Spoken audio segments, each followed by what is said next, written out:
And now the weather with meteorologist Sven Sundgaard. Tonight's weather is brought to you by Cellular One.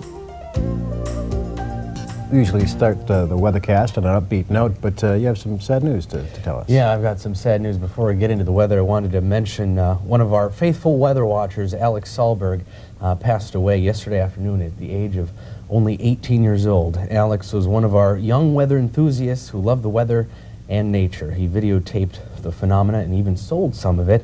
We often featured some of his video in our weather segments here, and Alex was a weather watcher. He was also my intern and a friend. He'll be greatly missed. And this weather broadcast is dedicated to you tonight, Alex. I'm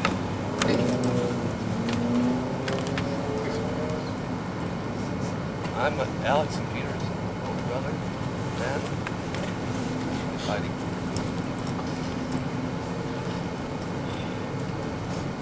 This is probably the hardest thing I'll ever have to do. I hope I never have to do it. Never thought about it. Never expected it.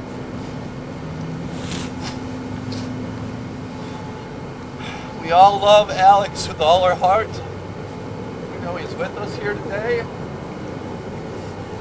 The weather and the sunshine, the storm and the hail, especially the lightning. If you come up and look at some of the pictures that are behind us and some of the photographs that he took, he was an amazing photographer. An extraordinary young man. Extraordinary.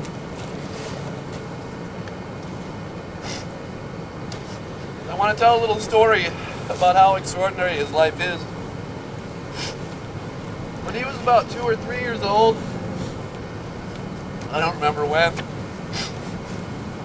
he was looking out the windows, wondering about the world. He didn't have the words really to express it as he does now, or did. And he walked outside, just a little farther, and he grabbed a tree out in the front yard, I think it was a bush, and he shook it. And he shook it as hard as he could, back and forth and back and forth. And he said, "I make wind! I make wind!" Because he looked at the world and he saw the trees moving, and when the trees moved, there was wind. So he thought the trees made the wind.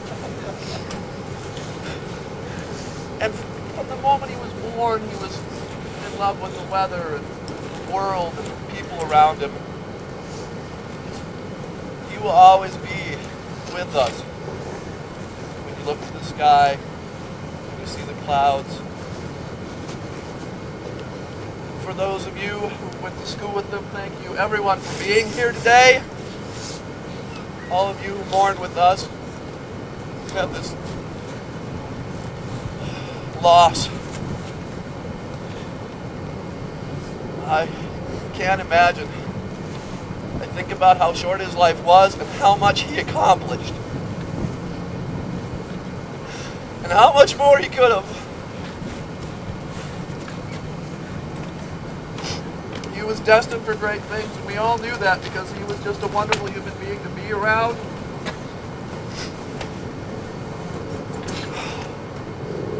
And he is an inspiration to me, and I hope to you all. When he was 2 or 3 years old, he loved the weather, and he continued that passion straight up to the day he died.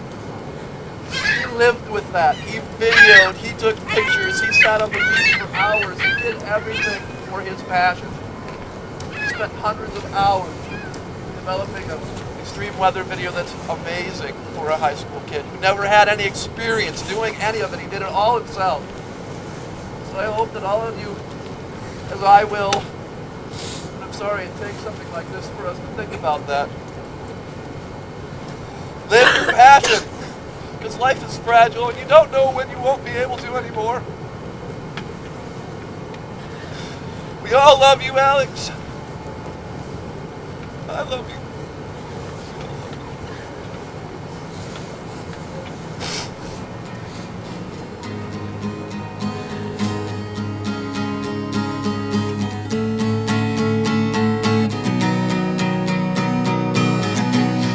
Focused your eye on the sky so much it fell in love with you, and it took you up. Baby, how's the view? I bet you love it, don't you? Really not a hard thing to do, fall in love with you. At the first word you said, it took you in. I know I'm not the only one, but I'm glad I am one who got to have you for a little while. Know that before you went, you were the last one to make me smile. Focused your eye on the sky so much it fell in love with you, and it took you up. Baby, how's the view? I bet you love it, don't you?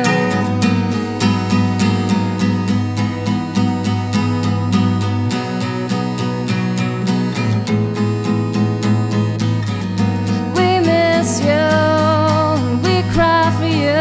God knows we still talk to you, and they're still saying your name every single day, sharing stories and memories.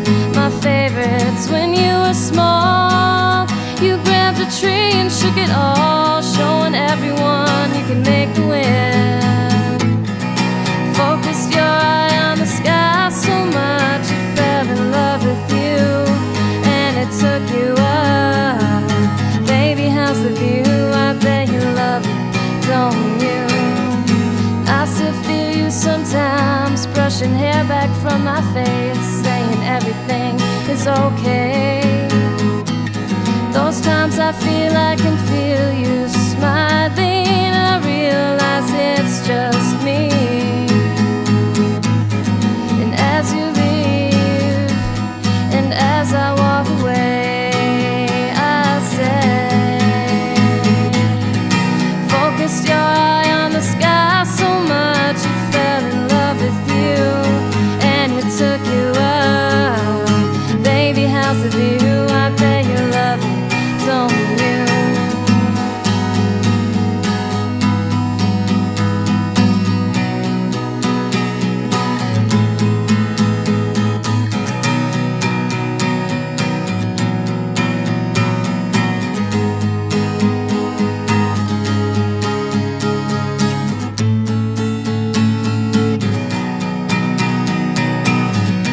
Focused your eye on the sky so much it fell in love with you, and it took you up.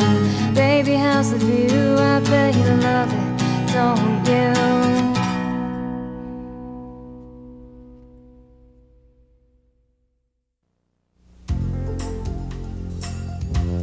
And now the weather with meteorologist Dave Anderson. And Dave, I understand you have some sad news to report in the weather world tonight. That's right. One of our weather watchers this past week passed on. His name was Alex Sahlberg. He was our weather watcher from Park Point.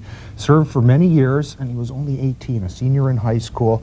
Died suddenly of acute pneumonia. Very surprising and shocking to his family, his friends, and all of us here in the weather world. Yeah, he was a weather watcher for a number of years and an intern here, too. And so, Alex, you will be sorely missed by everybody here at the News 6 Weather Center. Well, it's been wonderful to hear the stories, the memories, the reflections. I hope you would agree with me that all that's been said has been a real good synopsis or reflection on the life that Alex lived and what he was able to accomplish. I know it's hard to think of Alex without thinking about the weather, and I'm sure for many years to come now, and anytime you turn on the weather forecast or you hear, even like maybe you did last night, you're woken up in the middle of the night by a thunderstorm or any of the other severe weather that might come through, it'll be natural for our thoughts to go to Alex and to the memories and to what he lived for and to his passions and to his family. And I'd like to just close with a few words of reflection as well. When I opened my Bible, I found something related to weather that I had cut out of the newspaper, the cartoon strips that actually related to the weather.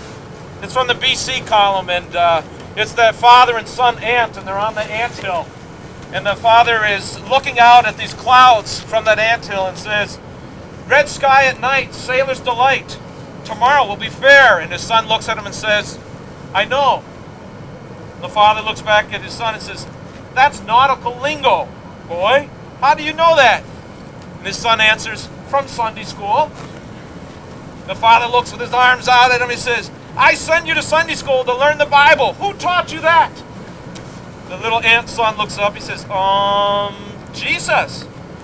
It's in Matthew 16, verse 2, Dad.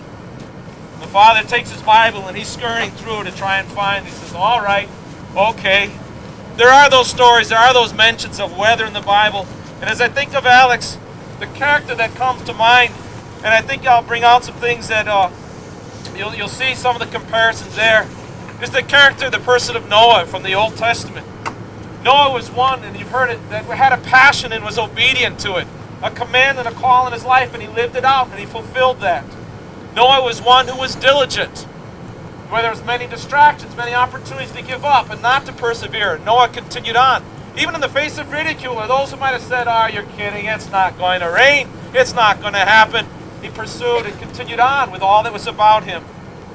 Noah was detail-oriented, and we've heard that about Alex as well, is the meticulous time spent on production and video and recording and everything, always trying to get one more picture, one more video, all of those things that were related to detail-oriented, and Noah was as well. He was given specific instructions and details and measurements, and he followed through with that. We look at the account that it tells us of Noah, and Noah had a deep love for his family, and it was evident because that family loved him back and loved him so much that they trusted him to work on building the ark with him. When you embark on something as awkward or as different as the commands and the instructions that Noah was given, that family really had to have some trust and some love in their father that what he was told to do and was doing, they would join along, even if it didn't make sense to everyone else. And we've heard today the support and the love from family and friends for Alex, that he could be trusted, and he developed that trust and lived that out. I would think, much like with Alex as well, that Noah had to have a love for animals. And we've seen that in Alex's life with his pets, his care for them, his concern, not just for the ones that are most beautiful. I'm sorry, I've been to the house. They aren't all the most beautiful, are they? But there was a love for the care for them. And as there was a nurture and a compassion and a care for them, it revealed some of the true nature and character that was there. And being able to reach out to them and to take them in and love.